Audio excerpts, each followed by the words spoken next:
Hi guys, it's Rachel at WTI, and I want to talk about this amazing book that I read.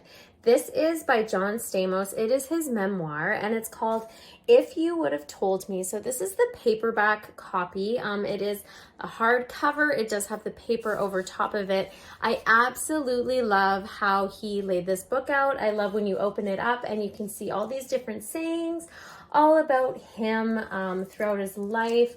I love that there's beautiful pictures inside of it. He has colorful pictures detailing the stories that he's talking about.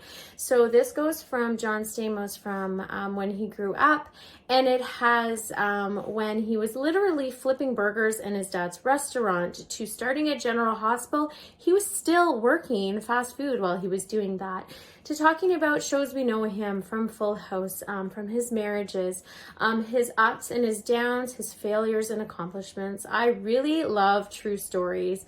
I really enjoyed. He wrote this so well, and it's so nice that he wanted to share his life story and write a book about it. It was just something that was really beautiful to read, but that's just my point of view.